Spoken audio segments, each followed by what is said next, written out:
managano kayo sa kapayapaan at dalhin ninyo ang kaliwanagan ngayon at lagi.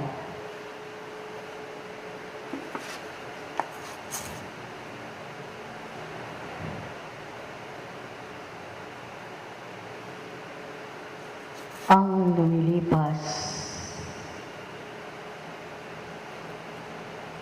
na panahon ay makapag-iwan nawa lagi ng mabuting bakas sapagkat ang mag-aaral ng panahon ay unti-unti nakakakilala ng karunungan at ang bawat pangangalap ninyo ng karunungan ito ay magsilbing kadluan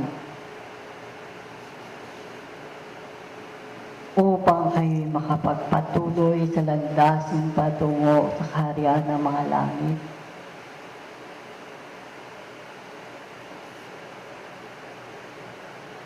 Nanawa ang bawat bakas na iniiwan ninyo ay mayroon nananatiling mga pag-aaral upang kung sino man ang nasa inyong likuran ay makasunod sa inyo. At kung ang mabuting bakas na ito ay panunundan, ay hindi ninyo aalalahanin sapagkat mayroon ng pag-asang naiiwan.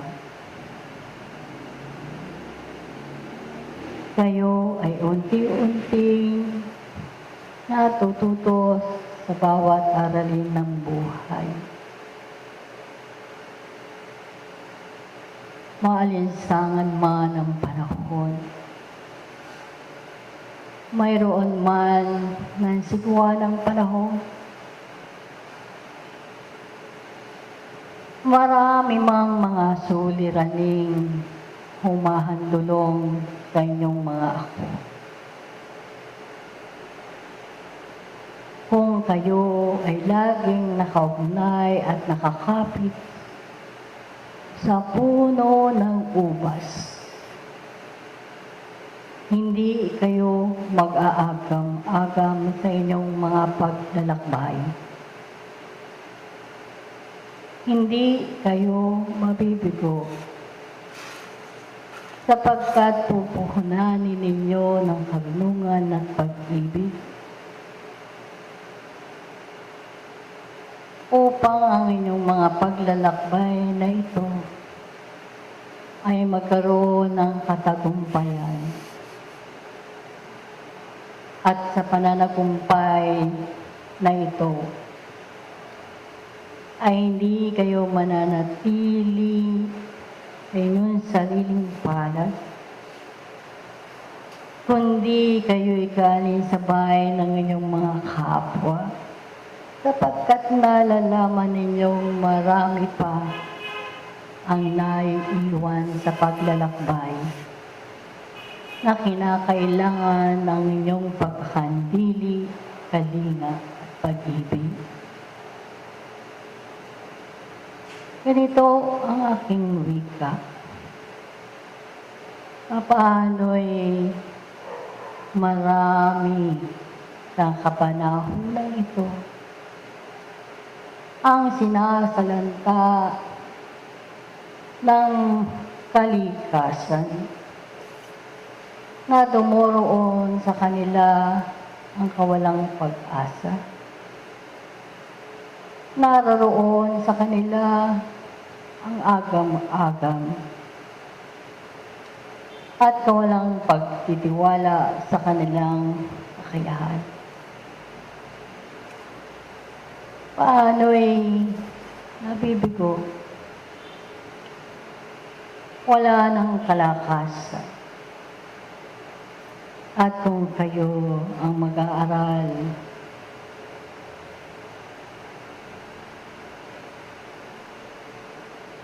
ng isang simulain ng buhay, ay ipatatasik ninyo ang inyong mabubuting kaisipan. Palalakasin ang inyong mga kaisipang iyan upang makapagbigay ng paglilingkod sa marami pang mga abang mga kaluluwa. Di man abot ng inyong mga pananaw, ngunit maabot ng inyong kaisipan. At ang inyong pag-ambil na ito ay magiging kaparaanan upang makapagbigay ng lakas, upang ang mga lumuluha at nawawalan ng pag-asa ay maipatalsik ang liwanag na ito. Kayo na narito sa bubong ng simulay ng katotohanan, na mayroon kayo ng inyong tungkulin sa inyong sarili, ay hindi lamang mananatili sa inyong mga likmong yan kung hindi kayo ay maghahanap ng pagkakataon na may paglingkod ang inyong mga sarili higit doon sa mga nahapis. Doon sa mayroon ang karamdaman na ang kirot ng laman ay umalipin sa kanila at hindi makatayo at may paglaban ang sarili. Sana'y sa unti-unti ninyong pagkatuto at pagkakilala ng mga aralin ng buhay, ay unti-unting makausad ang inyong mga panyapak upang dalhin kayo sa mga kaluluwang ito. Ang haplos ng inyong mga kamay makapagbibigay ng kaginhawaan sa kanilang mga laman, na ang tasik ng inyong mabubuting kaisipan ay makapagbigay sa kanila ng kaliwanagan at pagkatanggap sa mga kirot ng laman na sa kanila ay dumaraan.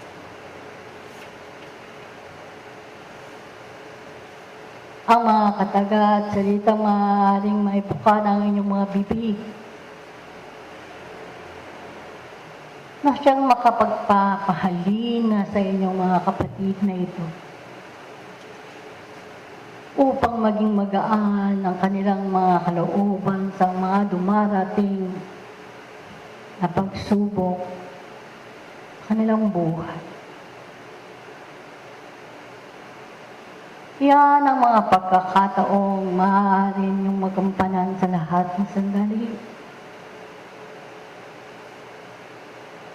Na huwag kayong magbingi-bingihan. Huwag kayong maging bulag sa inyong mga paglalakbay. Sapagkat kayo'y mayroon ng gampanin sa inyong mga sarili.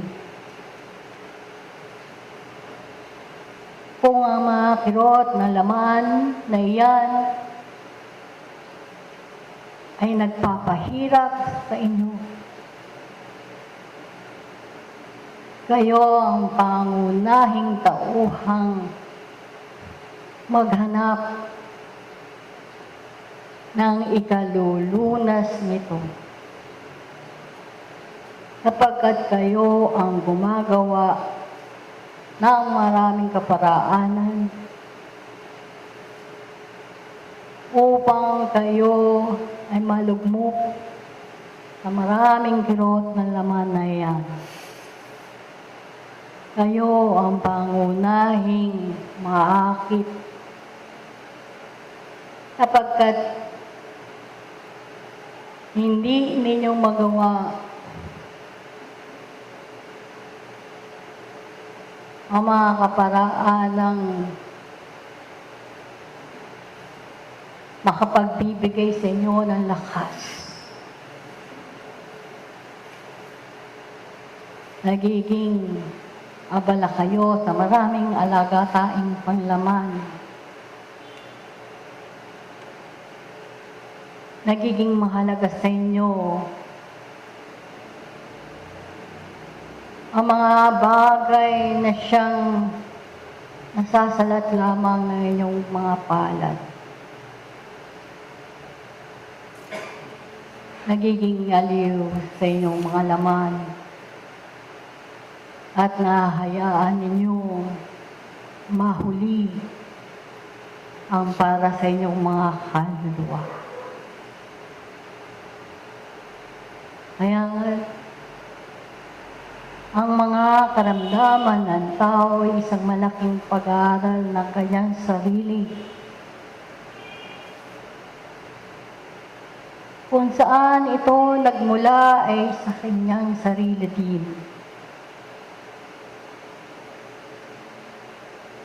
Kung paano at kailan nasa sa inyong mga pagsisikap, nasa sa inyong mga pagtanggap at pagkaunawa sa mga bagay na ito. Sapagkat kung paulit-ulit lamang ang mga gawi ng inyong mga sarili sa pagpapabaya,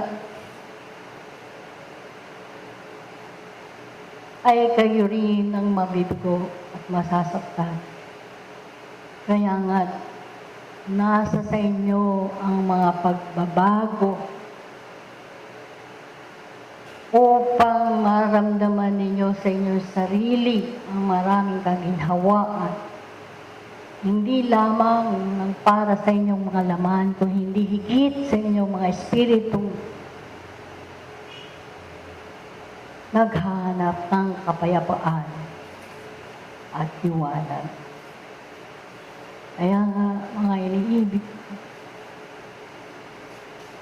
lagi kayong daratnan ng mga pagsubok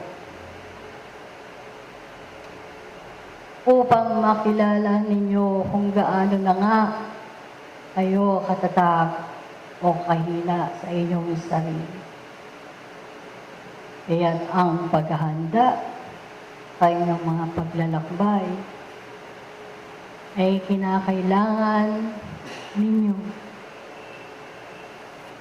upang kung ano man ang dumating ay merong kayong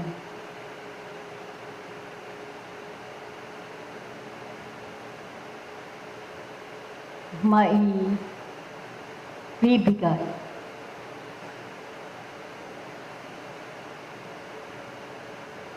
Sapagkat naihanda ninyo ang inyong mga sarili. Mga kapatid, lagi na ninyong ipanalangin ng inyong mga kapatid na lagi nang nasasalanta ng panahon. Nang sigwa ng panahon. Sapagkat marami pa rin ang nalulugami na hapis sa mga pagkakataon ito. Di man ninyo nararanasan ito sa kasalukuyang panahon,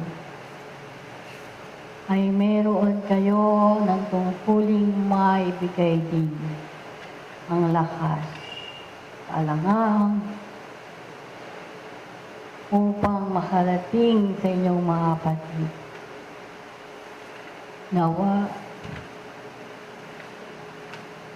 lagi ninyong maihakbang ang inyong mga panyapa tungo sa ikabubuti at ikawawagas ang inyong mga kaluluwa.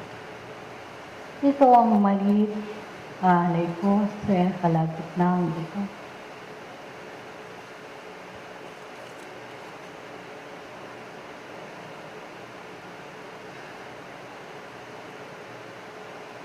At bibigyan ko ng pagkakataon ang kapatid na kasangkapang nagsasanay upang siya'y magkaroon ng kaganapan sa tuparin ng kanyang kaluluwa. Mangyaring lumapit upang siya ay makapanuparan sa pagnanasang ng kanyang kaluluwa.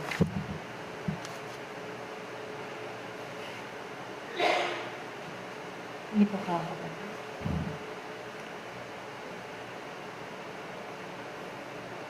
Minamahal na kaluluwa.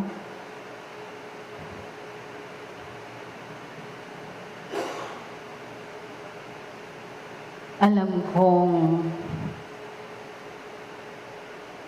malaki ang pagnanasa ng iyong sariling makatupad ng tungkulin bilang isang kasangkapan ng panahon.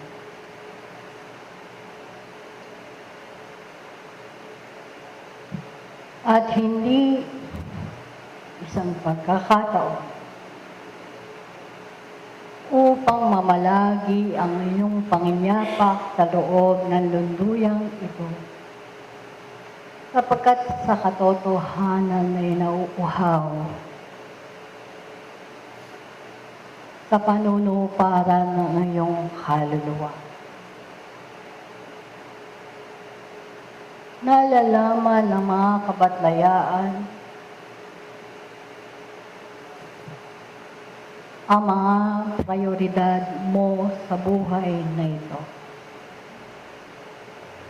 At hindi alintana sa iyo na sa bawat saglit, sandali ay binibigyan ka ng pagkakataon upang makapamili sa tungkuling iyong ginagampanan. Nawa sa mga pagkakataong ito ay higit na kasiglahan sa kaluluwa. Hindi man ito ang naging tahanan ng iyong sarili ng mga nagdaang panahon, ay laging bukas ang pintuan ng lunduyang ito. Sapagkat ang anak ng La Humildad ay hindi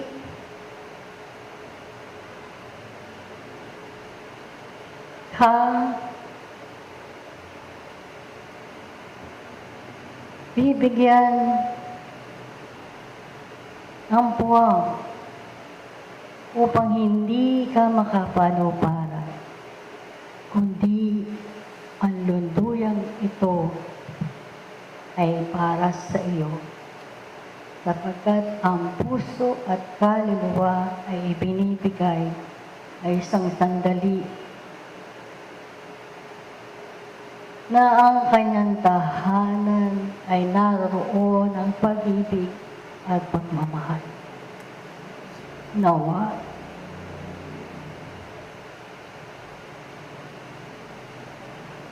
ang katugunan sa pangarapin ng iyong sarili ay magkaroon higit ng katagumpayan. Nasapin mo ang mga pagkain ng kaluluwa, sapagkat ito ang makapagbibigay sa iyo mahigit na tining upang higit ka maging karapat-dapat sa lahat ng pagkakataon. Ang basbas ng mga langit ay binibigay sa iyo sa pagkakataong ito upang sa mga susunod ay makapanuparang ka bilang isang mabuting kasangkapan ng panahon. Malaya ang iyong sarili, subalit sa pagkakataon ito na ang binigay sa iyo. Natakda upang ikaw ay maging kabilang ang kasangkapan ng panahon, kaluluyan. Maraming salamat po sa tiwala at tiyakan. Makaano po kayo sa aking puso pagkuhan at pag-isasal. Hari nawang madala mo ang kababaang loob, madala mo kapayapaan at liwanag, maaari mo maibigay sa lahat at bawat isang makakadaupang palad sa iyong mga paglalakbay. Hindi ka iniiwang ulila, sapagkat ang mahabang panahon na hindi pagtupad ng tungkol ay nagiging unsyami ng kaluluwa. Balit, lagi nang tinatawag ang isang mag-aaral ng panahon. At ang tinig na ito ay ibinibigay sa iyo upang hindi ka mabigo, kundi ang tagumpay ng kaluluwa ay pinagnanasaan ng bawat paggawa ng sariling ako. Ito ang mga sandali ng panalagumpay ng alay. Gayoy, magsikap at umalinsunod sa maraming patakaran at alituntunin ng lunduyan ito at maging mabuting ehemplo ng mga kasangkapan ng panahon at magiging kabilang na isang kapatid na iyong kapatid at maibigay at mailagak mo ang iyong kaalaman upang ang mga bagay na ito ay maging bukas din para sa iba.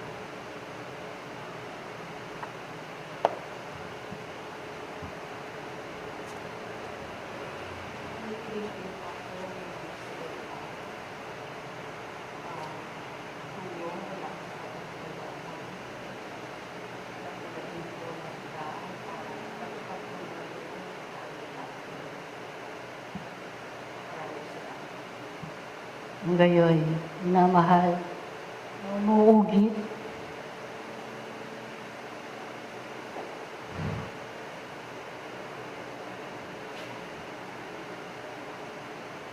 sa mga susunod na pagkakataon ay mabibigyan na siya ng tungkulin bilang isang kasangkapan ng panahon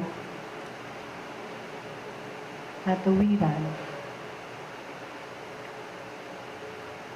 at maging ganap sa kanyang tungkulin. Kung gayon, ito ay isang pagdiriwang ng iyong kaluluwa.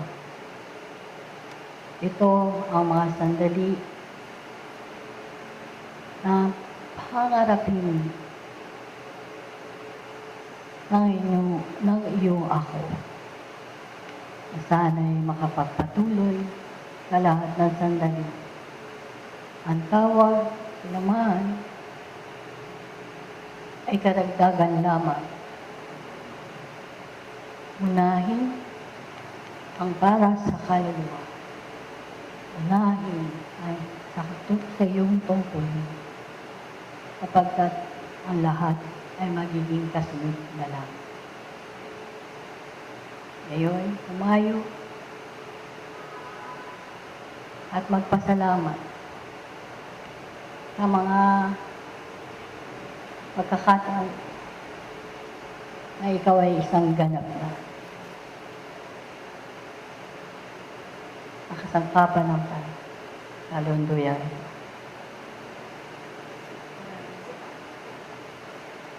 Kung gayo'y magpapatuloy tayo sa ibaba.